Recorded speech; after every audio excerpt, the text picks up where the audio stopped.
Di sini saya akan menjelaskan macam-macam pola penyerangan dan pola pertahanan pada bola basket. Pola penyerangan. Pola penyerangan dalam permainan bola basket adalah semua usaha dan cara yang dilakukan untuk menerobos daerah pertahanan lawan, sehingga mendapatkan angka untuk mencapai kemenangan. Ada 4 pola penyerangan, yaitu penyerangan bebas, penyerangan kilat berpola, dan penyerangan berpola. Pola penyerangan yang pertama, penyerangan bebas. Penyerangan bebas sangat bergantung pada penguasaan teknik, taktik, dan fisik setiap pemain. Penyerangan bebas dilakukan dengan pergerakan tanpa bola. Penyerangan bebas tidak dapat dilakukan sendiri-sendiri, tetapi harus bekerja sama dengan kawan dengan mengoper dan berlari antara 2 atau 3 orang pemain. Yang kedua, penyerangan kilat. Dalam penyerangan kilat, seseorang pemain harus sudah melakukan tembakan ke basket lawan setelah melakukan 2 atau 3 operan.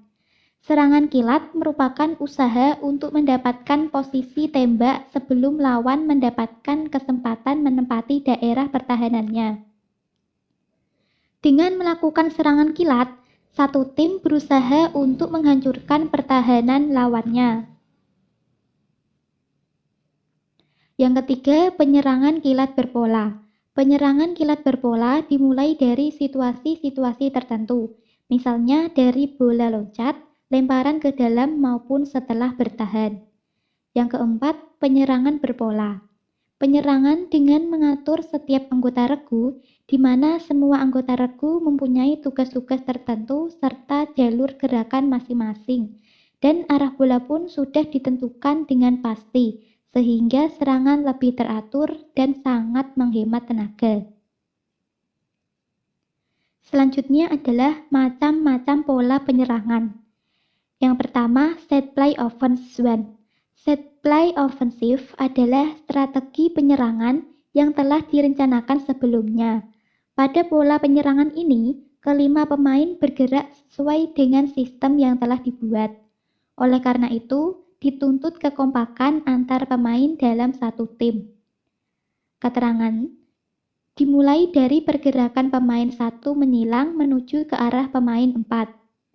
Kemudian bersamaan dengan itu, pemain 2 sebagai peser mengoper ke pemain 4.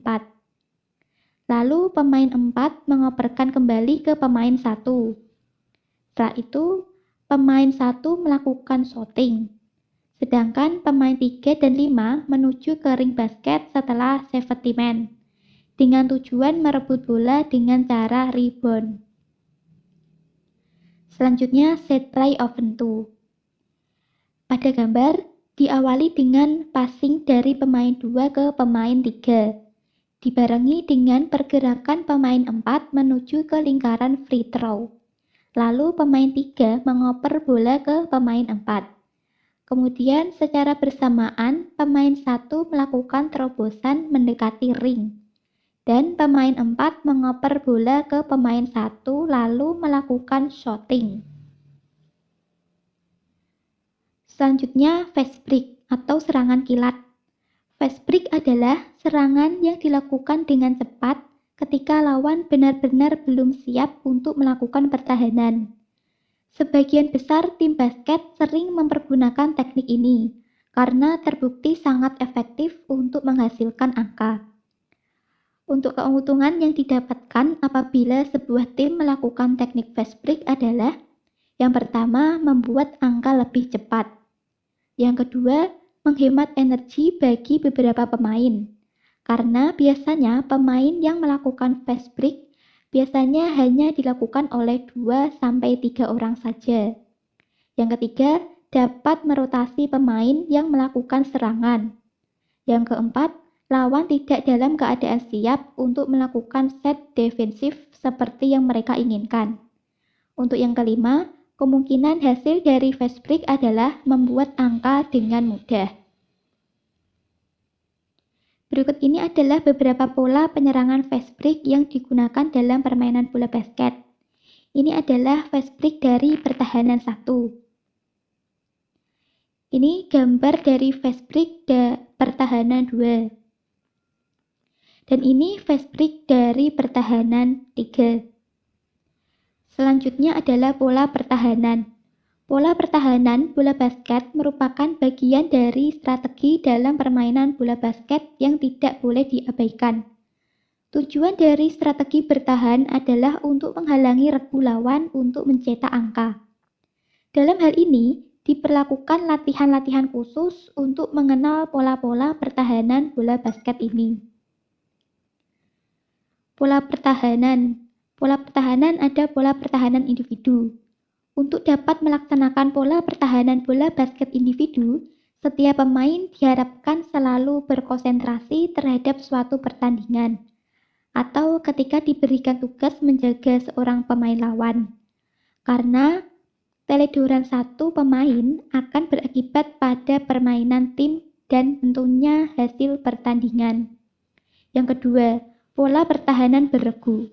Dalam pertahanan beregu, bola basket dikenal pula dengan istilah pertahanan daerah atau zone defense.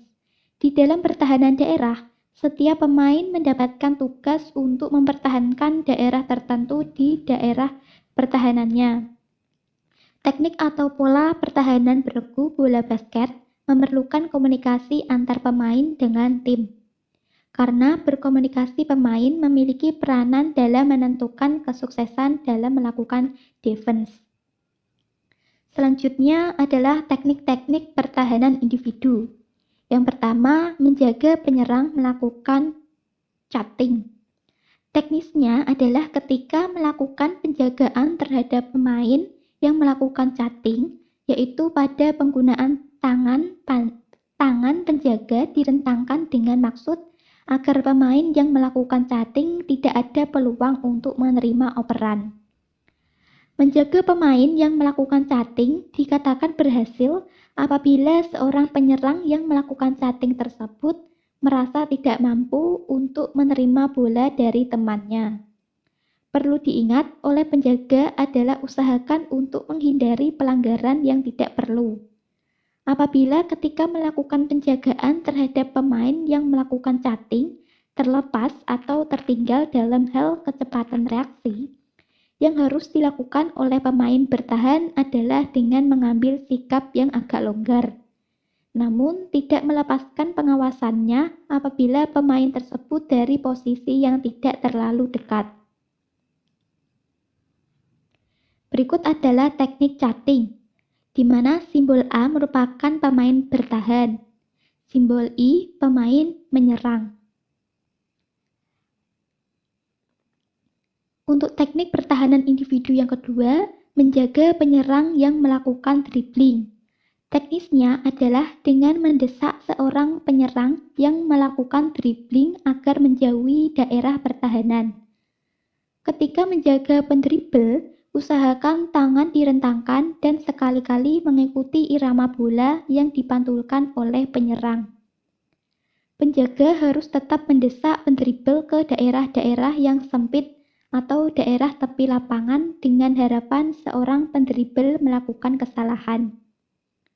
Dan apabila si pendribble berhenti menggiring dalam daerah tembakan, maka seorang penjaga harus lebih mendesak pendribble serapat-rapatnya. Dengan kedua tangan mengikuti pergerakan bola yang dikuasai oleh pendribble. Jangan sampai si penyerang tidak bias untuk melakukan passing ke temannya. Yang ketiga, menjaga pemain yang melakukan pivot.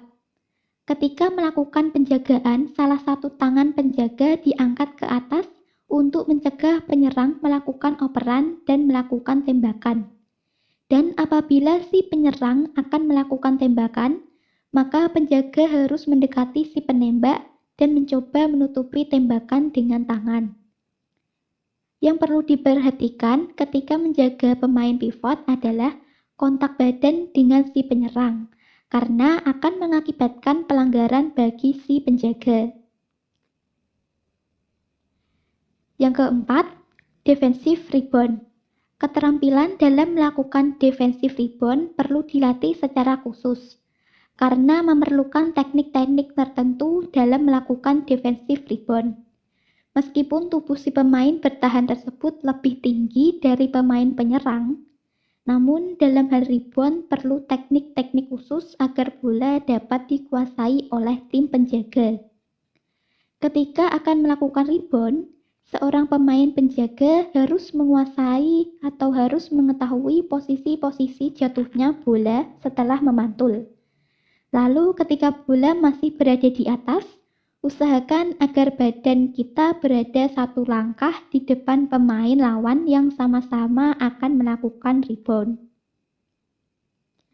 Berikut adalah pola setelah melakukan rebound dan dilanjutkan dengan melakukan serangan balik yang cepat, di mana simbol 1 atau simbol I merupakan pemain bertahan, untuk simbol X pemain penyerang. Ini adalah teknik-teknik pertahanan beregu pola pertahanan 1-1-3. Ini adalah pola pertahanan 1-2-2. Ini pola pertahanan 1-3-1. Ini merupakan pola pertahanan 3-2. Terima kasih. Wassalamualaikum warahmatullahi wabarakatuh.